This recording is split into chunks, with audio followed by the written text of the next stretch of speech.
जय शिला प्रभुपाद।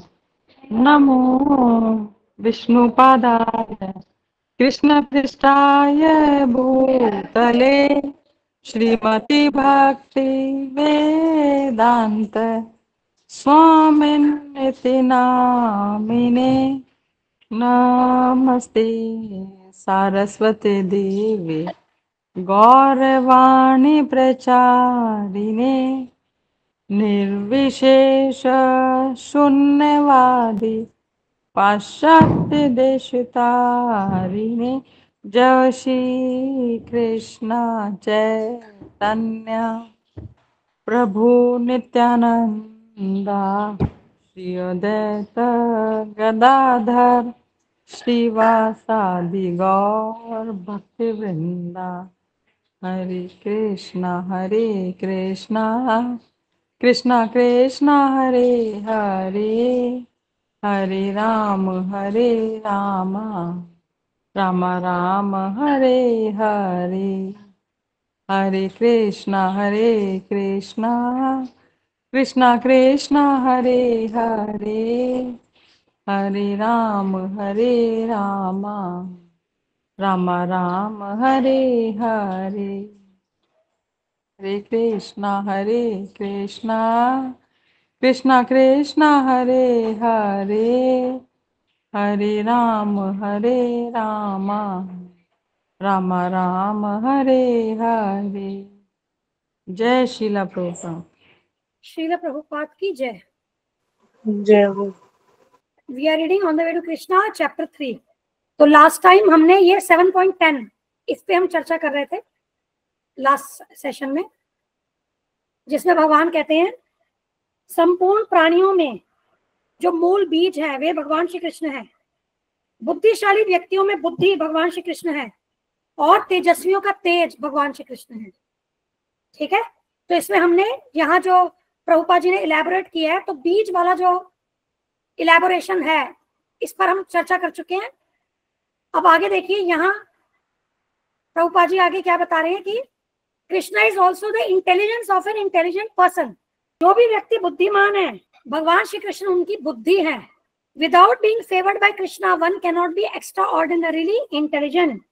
तो कोई भी व्यक्ति असाधारण रूप से बुद्धिमान नहीं हो सकता जब तक कि उस पर भगवान श्री कृष्ण की कृपा ना हो। Everyone is trying to be more intelligent than others, but without the favor of Krishna, this is not possible. Therefore, whenever we encounter someone with extraordinary intelligence, we should think that intelligence is Krishna. Similarly, the influence of one who is very influential is also Krishna. हमें जब भी कोई असाधारण रूप से बुद्धिमान व्यक्ति मिले तो हमें समझना चाहिए कि ये जो असाधारण बुद्धि है वह भगवान श्री कृष्ण है। और इसी प्रकार से जब हमें कोई अत्यंत प्रभावशाली व्यक्ति दिखे तब भी हमें समझना चाहिए कि वे श्री कृष्ण है। उसमें जो प्रभावशाली गुण है कि वो प्रभावशाली है, तो ये क्वालिटी जो उसमें ये भी क्या है, भगवान श्री कृष्ण है।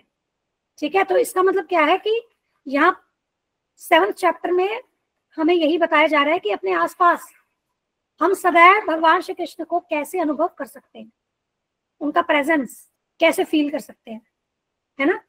तो अब इन वर्सेस पे आगे इलेबोरेट तो हम करेंगे ही। आगे देखिए, इसको 7.11 ये यहाँ पर ओपन करते हैं। अब यहाँ देखिए, इसमें अगला श्लोक जो श्रील प्रभुपाद ले रहे हैं वो है भगवद गीता 7.11।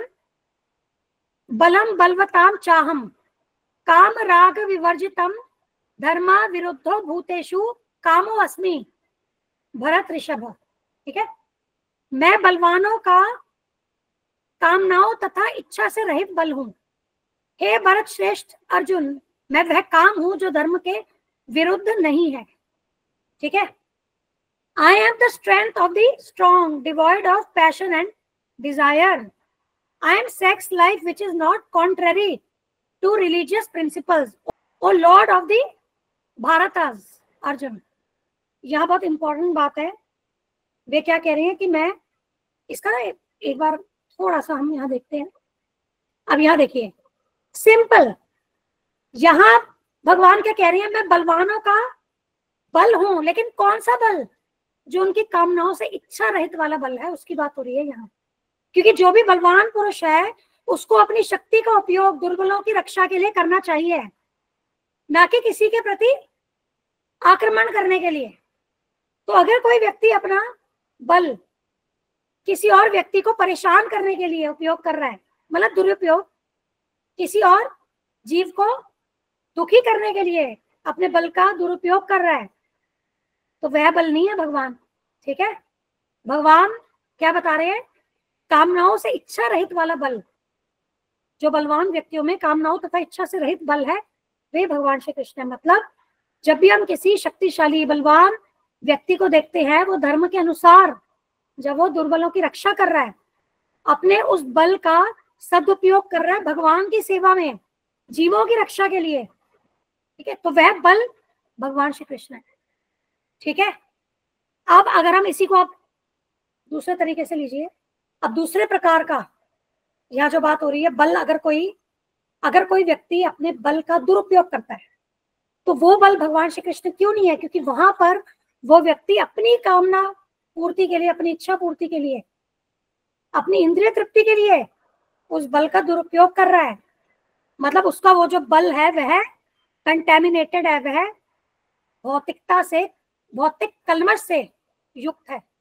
ठीक है, तो देखिए अब ये समझना है कि हमारे अंदर जो भी क्वालिटीज है ना, चाहे वो हमारा इंटेलेक्ट हो, हमारी पार हो, हमारी ब्यूटी हो, या हमारी तर्क वितर्क करने की क्षमता हो, हमारी वाक पटुता हो कि कैसे हम बोलते हैं, ज्ञान ग्रहण करने की क्षमता, आप जितनी भी क्वालिटीज आप देखो, अगर वो क्वालिटीज जो है, जब हम उन क्वालिटीज को भगवान की सेवा में लगा रहे हैं, तो वास्तव में तभी हम उन क्वालिटीज को अप्रिशिएट भी कर पाएंगे। आप समझ रहे हो? एग्जाम्पल देखिए, अगर बलशाली व्यक्ति की बात करें, अगर वो व्यक्ति अच्छे कार्यों के लिए अपने बल का उपयोग कर रहा है, तो हम उस चीज को अप्रिशिएट करेंगे, है ना। और वो सब चीजें जो कि अप्रिशिएबल है, मतलब अप्रिशिएट करने वाली फीलिंग होती है कि ये तो बहुत अच्छा है, चाहे वो हमें आश्चर्यजनक लगे चीजें, या हमें वो बहुत ज्यादा क्या है कि बहुत ज्यादा पॉजिटिव लगे, तो वो क्या है, वो पॉजिटिव एस्पेक्ट हो गया उस स्पेसिफिक क्वालिटी का। तो वे सब हम रिलेट कर सकते हैं भगवान श्री कृष्ण से। अब इन्हीं क्वालिटीज को अगर किसी ने क्या किया, परवर्टेड वे में यूज कर लिया, जब वो भौतिक मलिनता से कंटेमिनेट हो गया, ठीक है, तब क्या होता है? तब हम उस क्वालिटी को अप्रिशिएट नहीं करते, तब तो हम उसको देख करके क्या है, हम दुखी हो जाते हैं, है ना।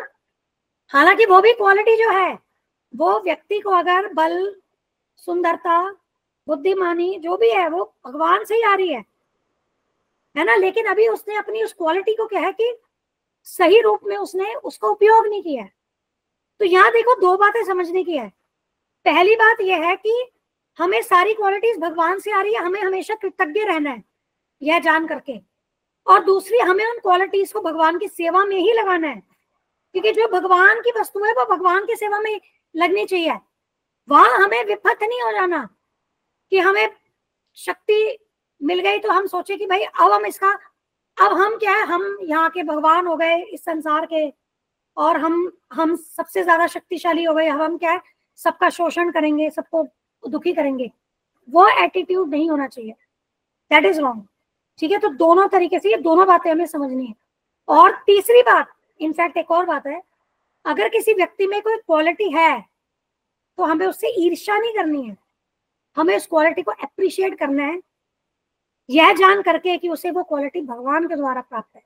आज हमारी प्रॉब्लम क्या है? हमारा मन अशांत क्यों रहता है? सबसे बड़ी प्रॉब्लम पता है अशांत मन की क्या है? हम ईर्ष्यालु हैं, चाहे हम उस बात को एक्सेप्ट करें चाहे हम नहीं करें एक्सेप्ट, हम ईर्ष्यालु हैं। और ईर्ष्या का क्या मतलब होता है? जब किसी और व्यक्ति के पास कोई ऐसा क्वालिटी या साधन या उसकी स्थिति, पोजीशन ऐसी है जिसे देख करके हम ऐसा चाह रहे हैं कि वो हम भोगें, वो क्वालिटीज, वो साधन, वो स्थिति हमें प्राप्त हो, हम उसे वो स्थिति को एंजॉय नहीं करने देना चाहते, यही ईर्ष्या है। ये इंट्रोस्पेक्शन करने की बात है। सब अपने अपने मन में झांक करके देखें कि कौन सी ऐसी परिस्थितियां हैं जिसमें हम कभी ना कभी किसी से ईर्ष्यालु हुए हों, और अब उसे हमने कैसे सॉर्ट आउट करना है, कैसे हमें उस ईर्ष्या से बचना है। उससे बचने का बहुत सरल तरीका है। वो अगर कुछ ऐसी पावर पोजीशन एंजॉय कर रहा है, उसे भगवान के द्वारा प्राप्त है। यह जान करके हमें ईर्ष्या नहीं करनी चाहिए। हमें संतुष्ट रहना चाहिए कि हमें जो भी भगवान ने प्रदान किया है वह भगवान की कृपा है। और भगवान की कृपा कोई छोटी बड़ी नहीं होती है। आज किसी को $1 बिलियन दे दिए और हमें कुछ $1000 दे दिए, ऐसा मत सोचिए। एब्सोल्यूट वे में सोचिए। भगवान की कृपा छोटी बड़ी नहीं होती। हम सोचिए उसको ज्यादा दे दिया तो ज्यादा कृपा हो गई, ऐसा मत सोचिए।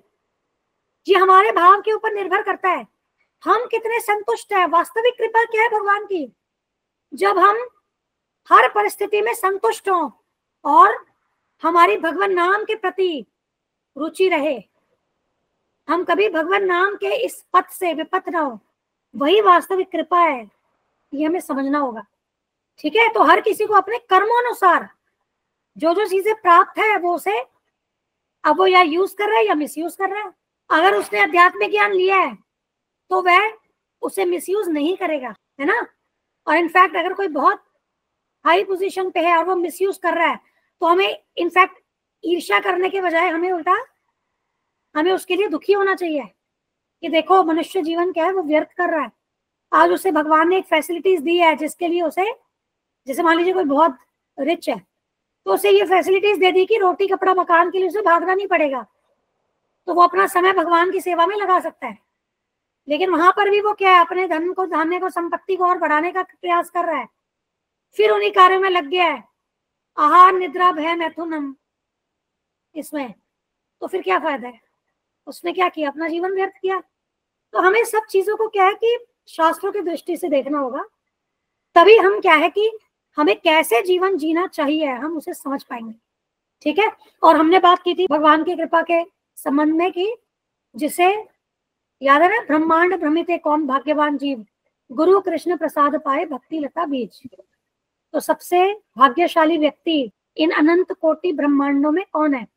जिसे भगवान श्री कृष्ण की कृपा से आध्यात्मिक गुरु प्राप्त हुए हैं और फिर भगवान श्री कृष्ण और गुरु की कृपा से भक्ति लता बीज प्राप्त हुआ है। तो आज हम सब जो यहाँ पर एकत्रित है ना इस क्लास में, हम सभी उन्हीं भाग्यशाली मनुष्यों में से हैं, ये समझना होगा। और ये पर्याप्त है हमें सेटिस्फाइड और हैप्पी रहने के लिए इस जीवन में। आप समझिए, जब हम वैल्यू जानेंगे ना इस नॉलेज की, इस ह्यूमन लाइफ की, तभी हम आनंद में रह पाएंगे और संतुष्ट रह पाएंगे। जब हम इस मनुष्य जीवन की वैल्यू जानेंगे और इस मनुष्य जीवन में जो हमें भक्ति करनी है इस बात की वैल्यू समझेंगे और इसका पालन करेंगे, तो ये हमारे लिए सदैव आनंद में रहने के लिए, संतुष्ट रहने के लिए पर्याप्त है। क्योंकि आत्मा को यही चाहिए, आत्मा की संतुष्टि इसी से होनी है। बाकी जहां मर्जी भाग लो, आप देखो कितने बड़े बड़े लोग हैं जिन्होंने सब कुछ हासिल कर लिया, एक तरीके से संसार में सब कुछ हासिल कर लिया, उसके बाद भी क्या सुसाइड कर रहे हैं? क्यों कर रहे हैं? मतलब कहीं ना कहीं कमी रही। अब वो कमी क्या है? वह आध्यात्मिक ज्ञान है, और इसे कहते हैं हम मिसिंग लिंक टू हैप्पीनेस। जो आनंद प्राप्त करने की एक जो कड़ी है ना, जिससे आज अधिकांश लोग अलग हो गए हैं, वो कड़ी आध्यात्मिक ज्ञान है, जिसे हमें अपने जीवन में जोड़ना होगा। इस आध्यात्मिक ज्ञान को जोड़ने के बाद ही हम जीवन में आनंद प्राप्त कर सकते हैं। अब इसके आगे क्या है? मैं वह काम हूं जो धर्म के विरुद्ध नहीं है। तो हमारे शास्त्रों के अनुसार जो काम है, मैथुन क्रिया है, उसे केवल संतान प्राप्ति के लिए ही करना होता है। अब यहाँ पर एक चीज और समझनी है, संतान उत्पत्ति। कैसी संतान उत्पत्ति? कृष्ण भावना भावित संतान उत्पत्ति। जन्म से लेकर के हमारे मृत्यु तक विभिन्न संस्कार बताए गए हैं शास्त्रों में, जिसका पालन किया जाता है, जिससे शुद्धि होती है। तो एक अच्छी संतान उत्पत्ति के लिए भी संस्कार होते हैं जो पति पत्नी को पालन करने होते हैं। तभी क्या होता है कि वो संतान जो होती है वो कृष्ण भावना भावित होती है। अब ये हमें बातें नहीं पता थी या देर से पता चली, लेकिन यह है कि जितना इसे हम लोगों तक पहुंचाएं बहुत जरूरी है। क्योंकि अगर इस पूरे पृथ्वी की बात करें तो जो फ्यूचर है ना पृथ्वी का, वो डिपेंड किस पे करेगा? कैसी पॉपुलेशन आ रही है ना। कहते हैं ना कि बच्चे जो होते हैं वही फ्यूचर बिल्ड करते हैं। किसी भी नेशन का, या अगर हम वर्ल्ड की बात करें एज अ होल, तो जब पॉपुलेशन सही होगी तभी क्या है कि भविष्य सही होगा। तो जहां जहां हम लोगों को ये बात बता सके, हमें बताना चाहिए कि जो संस्कार होते हैं, संतान उत्पत्ति से पहले जो संस्कार होते हैं वो फॉलो करने चाहिए। ठीक है। अब आजकल तो क्या है कि जो जब मृत्यु भी हो जाती है किसी की, जो दाह संस्कार के बाद भी जो पूरे जो नियम होते हैं, लोग तो 13 दिन के नियम भी नहीं करते हैं। उसके बाद फिर वो कहते हैं कि पितृदोष हो गया, बेटे की शादी नहीं हो रही, बेटी या जिसके घर में, जैसे पितृदोष में क्या ऐसे होता है कि मान लो किसी के घर में शादी नहीं हो रही है, डिले हो रही है, किसी की बेटी या जैसे ननंद तलाक होकर के घर पे आकर के बैठ गई हैं, दुखी हैं। ठीक है। किसी का काम नहीं चल रहा है, काम धंधा नहीं चल रहा है, बहुत तंगी आ रही है, पैसे में तंगी आ रही है, या रोग ग्रसित घर। तो ये जो भी ये सिम्टम्स होते हैं ना, ये पितृदोष के सिम्टम्स होते हैं, पता है। ये हम ज्योतिष में पढ़ते हैं, वैसे ही मुझे ध्यान में आया तो मैंने कहा बता दूं। तो क्या होता है कि आप देखो, सिंपल सी चीज है, जब आप क्रियाकर्म ठीक से नहीं करेंगे तो तीसरे दिन ही कह देंगे कि भाई अब पैकअप कर दो, सब अपने अपने कामों पे चलो और हो गया।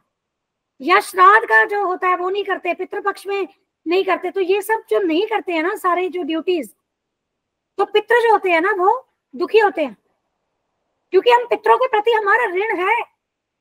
आप समझिए, देखिए, हमें माता पिता ने जन्म दिया, तो माता पिता के प्रति हमारा ऋण है। अब उन माता पिता को उनके माता पिता ने जन्म दिया तो उनके प्रति भी ऋण हो गया।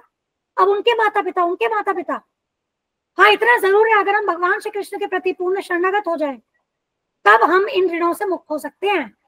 और वो डिपेंड कैसे करेगा, हम कितना परसेंटेज हमने शरणागति ली। कहने की शरणागति नहीं है कि हाँ जी भगवान जी हम तो आपके शरणागत हैं। करते क्या है पूरे दिन, बस हम 10-15 मिनट क्या है, या हम केवल आधा एक घंटा जप कर लेते हैं, या 10-15 मिनट अगरबत्ती धूप अगरबत्ती कर लेते हैं। ऐसा नहीं है। पूर्ण शरणागति है मतलब 24/7 भगवान श्री कृष्ण की आज्ञा पालन करना। तो इसलिए जो शास्त्रों में हमें बताए गए हैं ना जो नियम, वो हमें एज ए ह्यूमन बीइंग हमें पालन करना है। हम कोई जानवर थोड़ी ना है। आज जानवरों के लिए नहीं है शास्त्र, इंसानों के लिए है, मनुष्यों के लिए है। क्यों है? पालन करने के लिए ही तो है, नहीं तो हमें शास्त्र क्यों प्रदान करे भगवान। अब फिर हम पालन नहीं कर रहे हैं तो क्या हम इंसान हुए? हम इंसान नहीं हुए, हम जानवर की स्थिति में रहे। तो देखो, हमें ना आंखें बंद नहीं रख सकते हम कि अरे हमें तो पता ही नहीं था, अच्छा पितृपक्ष का ऐसे करते हैं, हमें तो पता नहीं था कि जो भी 16 संस्कार है कि ऐसे किए जाते हैं। इससे हम बच नहीं पाएंगे। आज हमें पता नहीं था कि इस भोजन में ना जहर है, हमने खा लिया, हम मर गए। जहर तो काम करेगा, वो थोड़ी ना कहेगा अरे मुझे खाने वाले ने, उसको पता ही नहीं है कि मैं जहर हूं तो मैं ना अमृत बन जाता हूँ उसके अंदर आकर के। नहीं बन सकता ना। तो मनुष्य जीवन एक रिस्पॉन्सिबिलिटी का जीवन है। We are responsible for our actions. Ignorant हो करके हम प्रकृति के नियमों से बच नहीं सकते। हमें अपने कर्मों का भुगतान तो करना ही होगा। तो इसीलिए आवश्यक है कि हम भगवत गीता को जाने। यहाँ पर तो भगवान ने 700 श्लोकों में शॉर्ट में ही हमें सब बता दिया। केवल 700 श्लोक है, क्या वो भी नहीं कर सकते हम? जबकि भौतिक ज्ञान के लिए हम बड़ी बड़ी मोटी मोटी किताबें लेते हैं, पढ़ते हैं, और उससे जो प्राप्त होना है वो तो जीरो ही हो जाना है। अगले जन्म में तो क्या, मृत्यु के समय भी काम, चलो इस जन्म में भी पूरा काम नहीं आना। आपने करोड़ों रुपए कमा लिए, करोड़ों आप खुद तो नहीं खा गए, आपका परिवार, आपके आने वाले पीढ़ियां वही खा रही हैं। तो आपने इतनी मेहनत करके जो करोड़ों रुपए कमाए भी, क्या आपके वो काम आए? पूर्ण रूप से नहीं आए। तो जब आप जीवन जी रहे हैं तभी वो काम नहीं आ रहे हैं, मृत्यु के समय क्या काम आएंगे? मृत्यु के बाद के काम आएंगे। और लॉजिकली देखो ना आपके जीवन में वो काम आ रहे हैं पूर्ण रूप से, तो ऑब्वियसली जब अभी नहीं आ रहे तो आगे क्या काम आएंगे? मृत्यु के समय भी कैसे काम आएंगे और मृत्यु के बाद भी कैसे काम आएंगे? केवल अध्यात्म ही काम आएगा, धर्म ही काम आएगा। तो कहते हैं धर्मो रक्षति रक्षितः। जब हम धर्म की रक्षा करेंगे अर्थात धर्म का पालन करेंगे तभी धर्म हमारी रक्षा करेगा। ठीक है। तो धर्म सर्वोपरि है, टॉप प्रायोरिटी है लाइफ में धर्म। धर्म को जानना, धर्म का पालन करना। ठीक है, अब आगे, the elephant and the gorilla are very strong animals and we should understand that they get their strength from Krishna. The human being cannot acquire such strength by his own endeavor, but if Krishna so favors, a man can get strength to exceed the elephant thousands of times. The great warrior Bhim, who fought in the battle of Kurukshetra, was said to have strength 10,000 times that of an elephant. अब आप देख रहे हैं जहां प्रभुपाद जी बता रहे हैं कि एक हाथी और गोरिल्ला ये बहुत ही बलवान पशु होते हैं।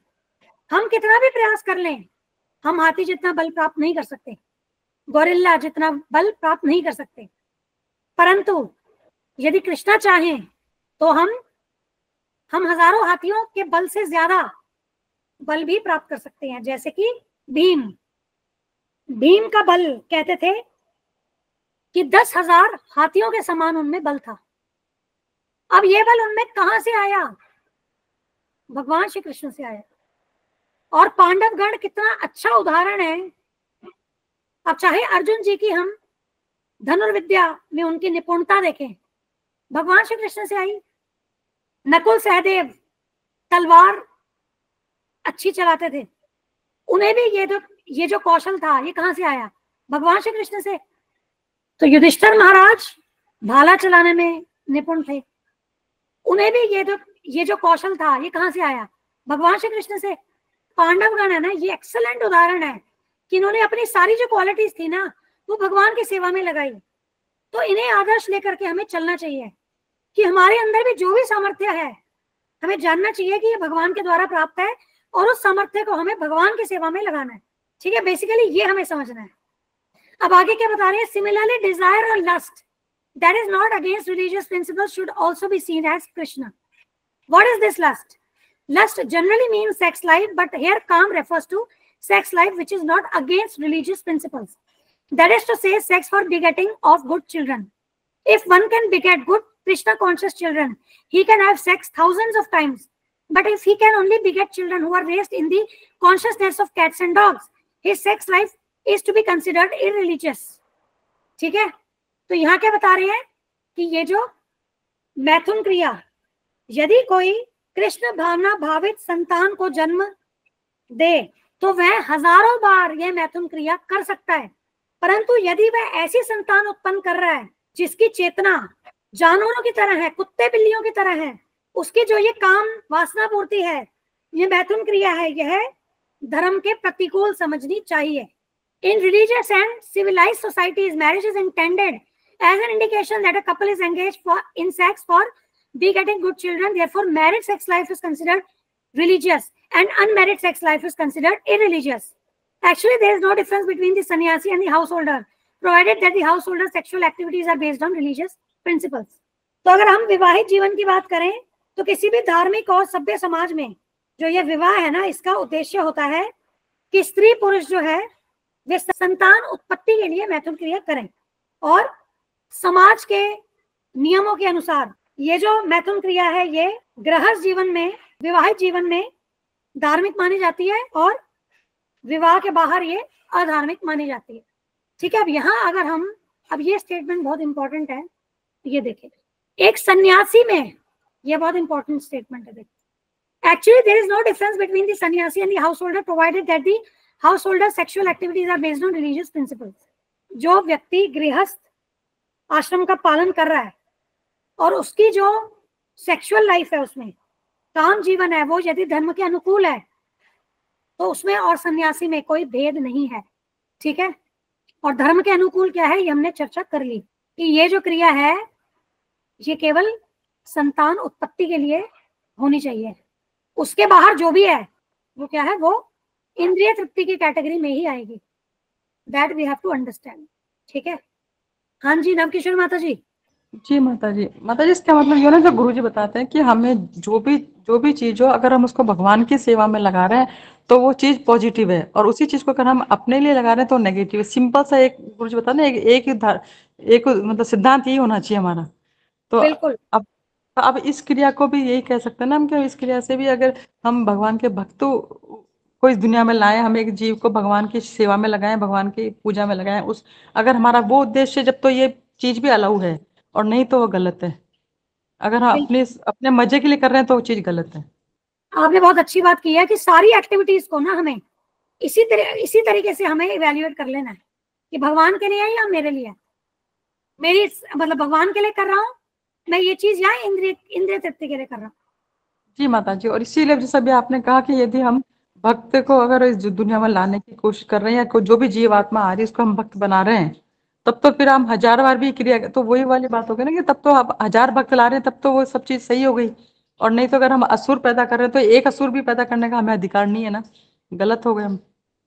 बिल्कुल, हम धरती पे बोझ ला रहे हैं। जी धरती को विशाल विशाल पहाड़ों का बोझ नहीं महसूस होता है जो कि असुरों का होता है। हाँ, और तो इसका मतलब फिर वही बात है कि इसमें हम प्रोसेस कोई गलत नहीं हुआ, बात सिर्फ ये कि रिजल्ट क्या रहा है, हम किस भावना से कर रहे हैं, या क्या किस चीज के लिए, हमारा उद्देश्य क्या है, वो मेजर होता है, मतलब है ना इसका। बिल्कुल एग्जैक्टली। आपको याद होगा नवकिशोर माता जी, हमने एक गहरी बात भी इनसे हम शेयर करते हैं आज। गुरुजी जैसे बताते हैं कि देखिए भगवान आध्यात्मिक है ना, भगवान की सारी एनर्जी जो है सब शक्तियां आध्यात्मिक है आइडियली, है ना। लेकिन जब हम उसको एंजॉय करना चाहते हैं तो वो भौतिक हो जाती है। जैसे उदाहरण, एक एप्पल पड़ा है, आप उस एप्पल को जब देखते हो और कहते हो ये मैं भगवान को ऑफर करूंगी, तो वो एप्पल जो है वो आध्यात्मिक है, क्योंकि आध्यात्मिक शक्ति है वो भगवान की, सब कुछ आध्यात्मिक शक्ति है आइडियली।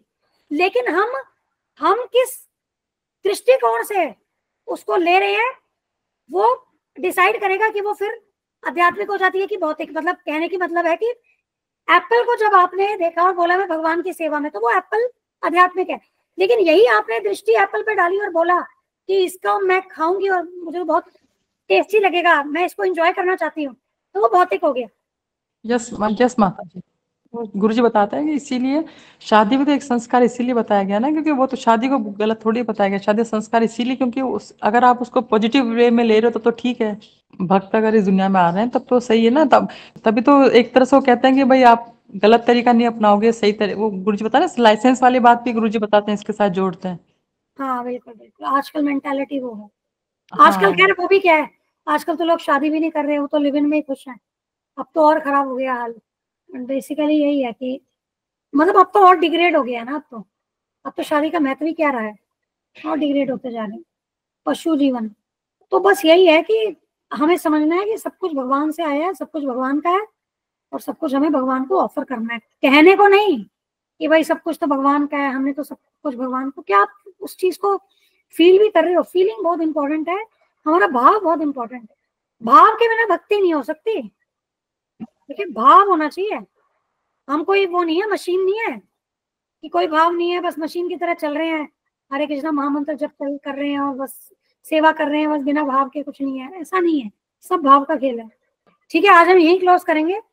अब इसके बाद हम गुरु जी कहते हैं कि अभी हमें भाव आएगा ही नहीं, भाव की कुछ बात मत किया करो, ऐसे कुछ करके प्रैक्टिस बस तो करोगे ना। किया करो।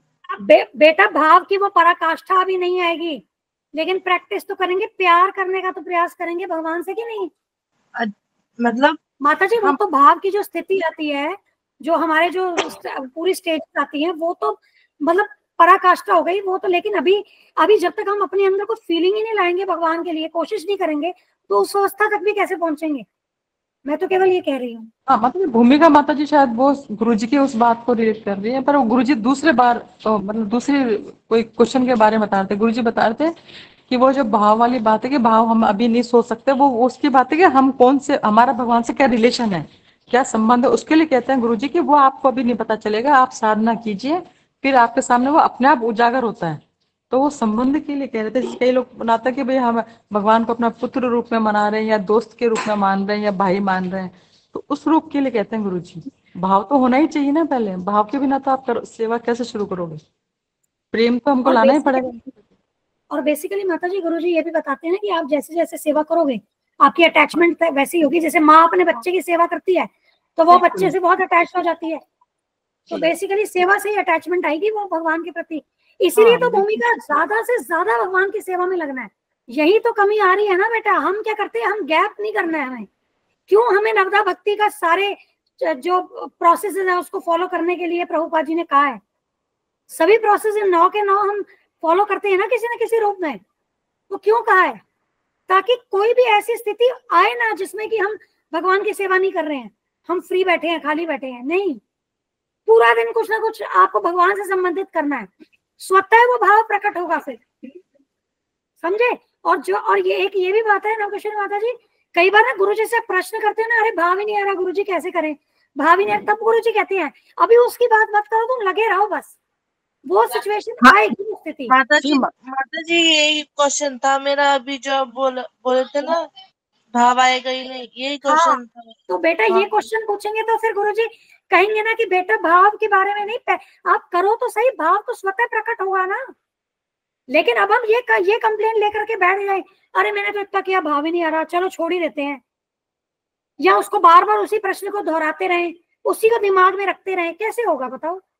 आप पढ़ाई कर रहे हो, आप बार बार ये सोच रहे हो मैं 100 में से 90 आ जाए, 100 में से 90 आ जाए प्लीज, 100 में से 90, आप तो 90 ही सोच रहे हो। आप जो पढ़ाई कर रहे हो किताब में वो तो आपके दिमाग में है ही नहीं, क्या 100 में से 90 लाओगे आप। ध्यान कहाँ होना चाहिए? ध्यान प्रक्रिया पे होना चाहिए। जो गोल को हम प्राप्त करना चाहते हैं उसकी प्रक्रिया पे जब आप फोकस करोगे तभी तो उस गोल को प्राप्त करोगे ना। आप तो सिर्फ गोल, तभी क्या कहते हैं रिजल्ट ओरिएंटेड नहीं, हमें एफर्ट ओरिएंटेड होना है। रिजल्ट ओरिएंटेड में स्ट्रेस आएंगे, टेंशन आएगी, अरे मैं सफल हुई कि नहीं, अगर सफल ना हुई तो क्या होगा। हम रिजल्ट ओरिएंटेड नहीं सिखाती हमें भगवत गीता, हमें भगवत गीता सिखाती है एफर्ट ओरिएंटेड, अपने प्रयासों पर फोकस रखना है। रिजल्ट वैसे भी क्या भगवान के हाथ में है। तो ये प्रश्न करना है कि अरे भाव ही नहीं आ रहा, नहीं नहीं, हमें सेवा करनी है, भाव आना होगा तो वो भगवान की कृपा के अनुसार ही आएगा। हम भगवान से डील नहीं कर सकते ये कि मैं 14 घंटे डेली करूंगी, आपको तो मुझे भाव देना ही होगा इस मंथ एंड तक, या इस साल में, या इस महीने में, या इतने टाइम फ्रेम में। वो हम नहीं कर सकते बेटा। We have to focus on our efforts. हमें सिर्फ सेवा करनी है माता जी। बिल्कुल, अन्य अभिलाषिता शून्यम। हमें तो भाव की भी इच्छा नहीं करनी है कि हमें भाव आ जाए, हमें तो ये इच्छा करनी है कि भगवान संतुष्ट है मेरी सेवा से कि नहीं, क्या मेरी सेवा में तो कोई त्रुटि नहीं है, मैं भगवान को संतुष्ट करने के लिए और प्रयास करूंगी। तो ये जब आप सोच रहे हो तो भाव तो ऑटोमेटिक उसमें आ गया ना। आप ये सोचो, देखो जो भी भक्ति की स्टेजेस है ना, हम कभी इसमें बात करेंगे, जो भाव की स्टेज है, रति की स्टेज है, या भगवत प्रेम की स्टेज है, ये सारी पता है इसी के अंडर आ जाएगी कि अन्य अभिलाषिता शून्यम, उसी के अंडर आ जाएगी। क्योंकि जब आप प्योर रूप में भगवान की संतुष्टि के लिए ही केवल कार्य कर रहे हो तो क्या होगा, आप में भाव है तभी तो कर रहे हो, आपको भगवान के प्रति रुचि है, आसक्ति है, तभी तो कर रहे हो, आप भगवान से प्रेम कर रहे हो तभी तो कर रहे हो ऐसा। तो क्या वो सारी स्टेजेस आ नहीं गई आपके ऑटोमेटिकली? आपको क्या आर्टिफिशियली लाना पड़ रहा है भगवान के प्रति प्रेम? नहीं करना पड़ रहा ना वो चीज। तो माता जी भाव 2 प्रकार के होते हैं। कैसे 2 प्रकार के बताइए? जैसे कि माता जी हम इस भाव से करते हैं कि हम जैसे कि प्यार से करते हैं, हम ये भाव से करते हैं कि अच्छे से करें, ये भाव से कि हमारा अच्छा हो, उनको भगवान श्री कृष्ण को अच्छा लगे, है ना। हम देखो, प्यार से हाँ करते हैं, है बिल्कुल ना। आप कह सकते हो, देखो बिल्कुल आप कह सकते हो। देखो अलग अलग जैसा भाव होता है ना उसके अनुसार ही हमारे प्रयास होते हैं, हमारी सेवा होती है, ठीक है। अब जो हाईएस्ट हम भाव की बात करें वो भगवत प्रेम है, मतलब भाव की नेक्स्ट स्टेज है प्रेम की।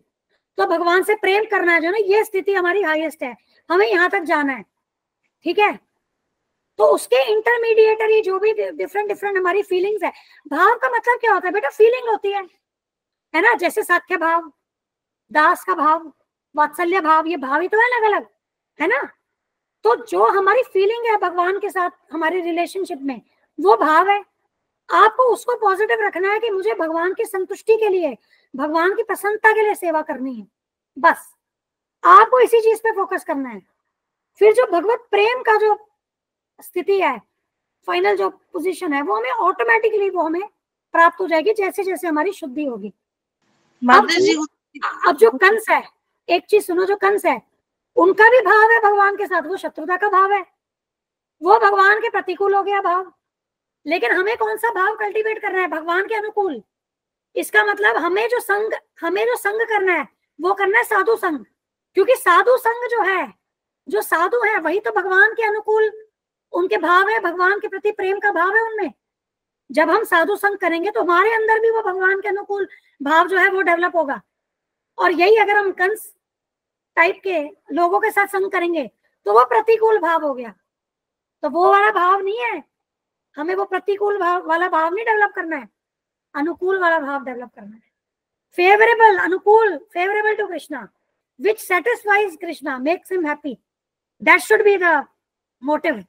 ये समझ गई, पर गुरुजी कहते हैं ना कि सिर्फ आप सेवा कीजिए, भाव और प्रेम के प्रति मत जानिए, मत समझिए, सिर्फ आप सेवा कीजिए। तो बेटा इसका मतलब यही तो है, आप एग्जाम की तैयारी कर रहे हो, आप पढ़ाई में ध्यान ना दे करके आप नंबरों की सोच रहे हो, कितने आएंगे मेरे, कितने आएंगे, कितने आएंगे, वही तो बात हो गई। तो आपको फोकस पढ़ाई पे करना है, उसी प्रकार से आपको फोकस सेवा पे करना है, ना कि फोकस भाव पे करना है। अब जब आप सेवा करोगे वो भाव ऑटोमेटिक आएगा ना, भाव को ऑटोमेटिकली अपने अंदर आने दो। जैसे एग्जाम्पल देखो, आपके गोपाल का नाम क्या है बताइए? माताजी केशवनाथ। केशवनाथ जी, ठीक है।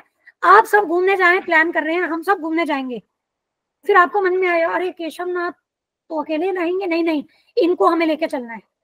ये भाव आपको अपने आप आया, आपने इसके बारे में सोचा नहीं अलग से कि मेरे अंदर ये भाव कब आएगा कि मैं केशवनाथ को अकेला ना छोड़ूं घर में। आपने कभी ऐसा भाव सोचा था मन में कि मैं केशवनाथ जी को अकेला नहीं छोड़ूंगी कभी भी? नहीं, वो स्वतः आ गया, वो सिचुएशन आई, आपने कहा नहीं नहीं हम सब घूमने जाएंगे, केशवनाथ जी अकेले नहीं रहेंगे, इनको भी लेके चलना है, इनको तो पहले लेके चलना है, जब ये नहीं जाएंगे तो मैं भी नहीं जाऊंगी। तो ये भाव आपका अपने आप आ गया ना बेटा। आपने पढ़ाई करी, आपको 90% प्लस आपके अपने आप आ गए, आपको सोचने की जरूरत नहीं पड़ी अरे मुझे 90 आएंगे कि नहीं आएंगे, मैं कर पाऊंगी अपना टारगेट पूरा कि नहीं। आपने पढ़ाई करी, आपके 90 प्लस अपने आप आ गए। यस माता जी अब समझ में आ गया। इसीलिए आपको focus on the activities, the process, result you will get. Result तो ये गुरुजी क्या बताते हैं, ये स्पिरिचुअल साइंस जो है, ये इसमें जो भगवान पूरा प्रोसेस भगवद गीता में बता रहे हैं, वो प्रोसेस रेप्लिकेबल प्रोसेस है। वो रेप्लिकेबल मतलब इस प्रोसेस को महाभागवत जो है उन्होंने अपनाया है और मनुष्य और जो जीवन की सर्वोच्च सिद्धि प्राप्त की है। तो यदि हम भी उनके पद चिन्हों पर चलेंगे हमें भी सिद्धि प्राप्त होगी, हमें भी वही सर्वोच्च सिद्धि प्राप्त होगी।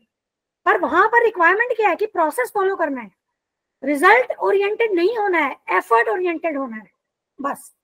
वो स्वतः रिजल्ट आपको आएगा, आप वो आएगा, वो आप महसूस करेंगे। ठीक है बेटा? ओके माता जी, समझ में आ गया। थैंक यू माता जी।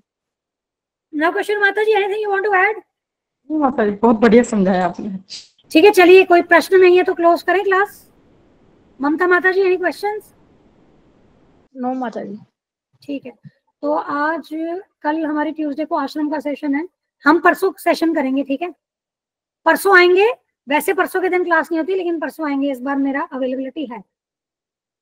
ठीक है, और कुछ वीडियोस एडिटिंग हो गई है, 3 वीडियोस बची हैं, तो प्लेलिस्ट में आपको नई वीडियोस भी नीचे दिख जाएंगी जो रिसेंट वाली है, उसे चाहे तो सुन सकते हैं। जन्माष्टमी वाली पूरी सीरीज 11 वीडियोस है, बहुत जरूर सुन लीजिएगा, बहुत उसमें गहरी बातें हैं। ठीक है, चलिए क्लोज करते हैं फिर। थैंक यू, सब ध्यान रखिएगा अपना। हरे कृष्णा, धन्यवाद, प्रणाम, जय श्री प्रभुपाद। थैंक यू माता जी। हरे कृष्ण। हरे कृष्णा माता।